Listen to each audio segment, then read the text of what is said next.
This is right, Yusuf. I hope all of you are doing well and in your good health. Today we're going to talk about the Whip Badge of Courage. We're going to review the pages we have talked about.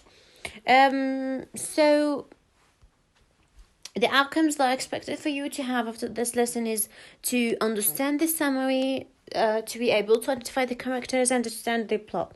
What I want from this, why do I do reviews and revisions? Because I want you to understand the story, the novel, perfectly. I want you to know what it is about, so that you can understand it better.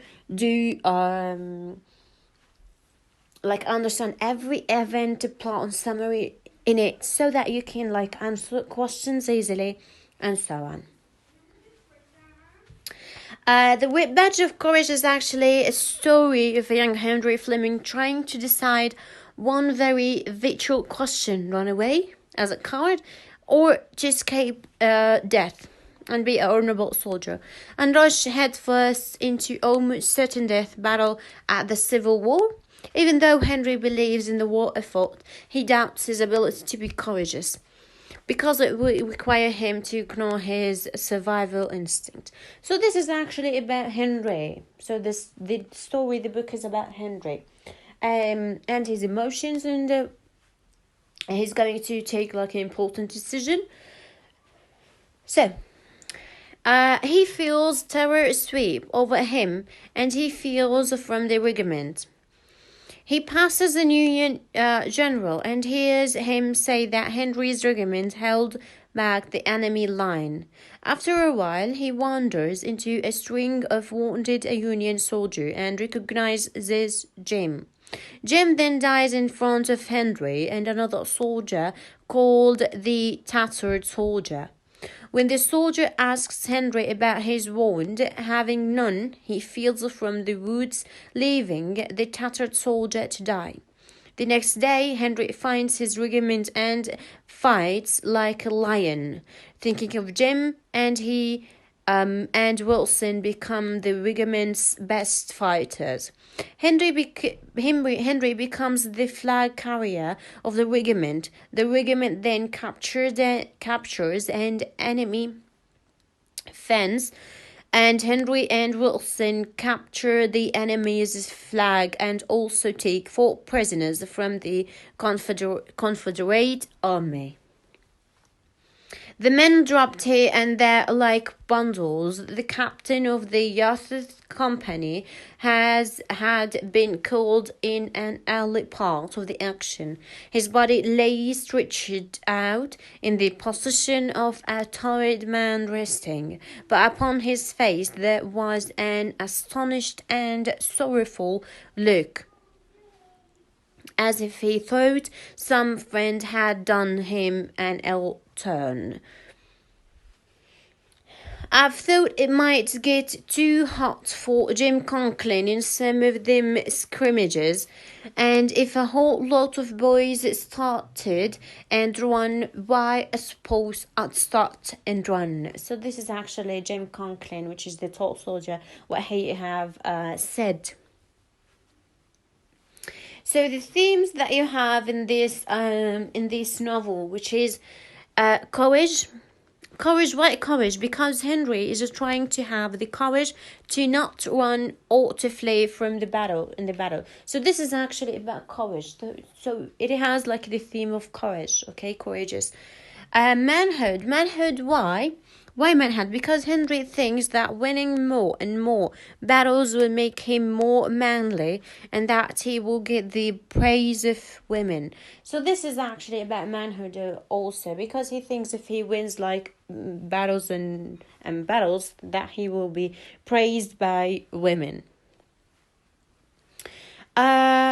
Self-preservation. Henry discovers that each creature in the world will do whatever it has to in order to survive. So self-preservation actually Any creature in the world would do anything just to be living, just to remain living, just to survive. So this is actually a self-preservation. So it is like a theme in our story.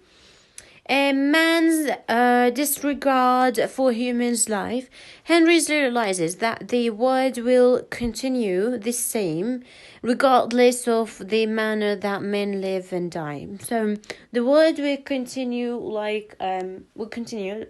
No one, life is not going to stop at anyone, okay? So even if there a lot of men dying because of battles and wars and so on, a lot of women, a lot of babies and so on, the world will will continue regardless how many people have died and so on.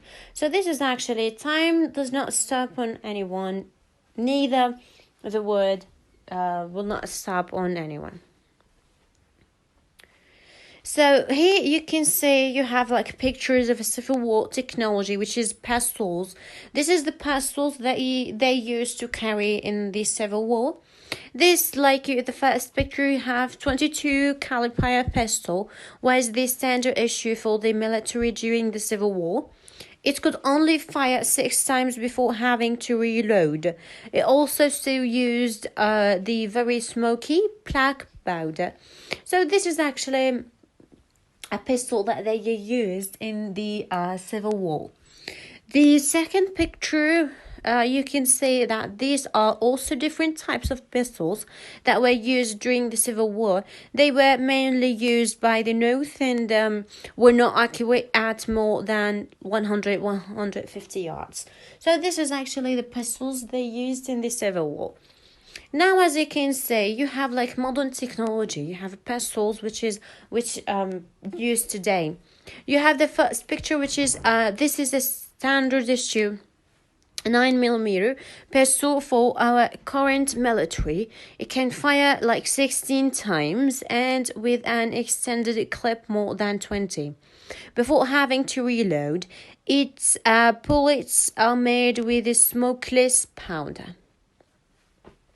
The second picture, you can see this is a pistol that fires the same round as a Civil War pistol, but is much faster and more accurate farther away. So this is actually the difference between the weapons, the pistols, past then in the Civil War and now modern technology, which is now used now. You can see here the medical equipment in the Civil War. You can see the above left picture is a Civil War doctor's medicines. So this is actually a doctor's medicines. And the one below is a medical tent for a battlefield. 2 times as many soldiers that died on the battlefield died in their everyday camps because of poor sanitation and food. So this is actually how they were meditate them. The modern technology, the medical equipment nowadays, you have the left picture is a modern emergency and first aid pack that every soldier carries with them. So every soldier has this pack. These tents are temporary medical camps that can be put down almost anywhere. So this is actually temporary medical camps that can be put anywhere. So this is actually the difference. Nowadays soldiers are more relieved. I can't say more relieved, but they are more comfortable with the place they are living in, or the way they are treated. The uniforms in Civil War, as you can see, these are the uniforms that the North and South wore during the Civil War. South, which is in the left picture, North, which is in the right picture, they had no body armor except for whatever clothes they had on. So this is actually how they used to dress. Nowadays, modern technology, the uniforms, these are the current USA Army and military uniforms that are being worn today. They have on standard body armor that can stop bullets and even direct hits from hand grenades, thus reducing the number of lives lost in war. So they have like more protective things there, where like they have armor, they have so on, so that they can like reduce the number of lives that are lost in war. The lesson has ended. I really hope that you have enjoyed it. It is actually a revision for you so that you can understand the lesson better and so on, and you can understand the story, the novel better. It is actually a revision, so yes, I want you to understand it. And if you can look for like search for a summary, the Badge of Courage summary, if you can watch a video and so on about this summary, the plot and so on, it would be like so much, it would be like useful and helpful for you to understand the novel and so on. So don't forget to do your homeworks, your previous homeworks. I know this lesson doesn't have homework, but your previous homeworks, because I'm waiting for you guys to do them so that I can check them. Stay safe. This is your teacher, Isra Yusuf. Bye bye.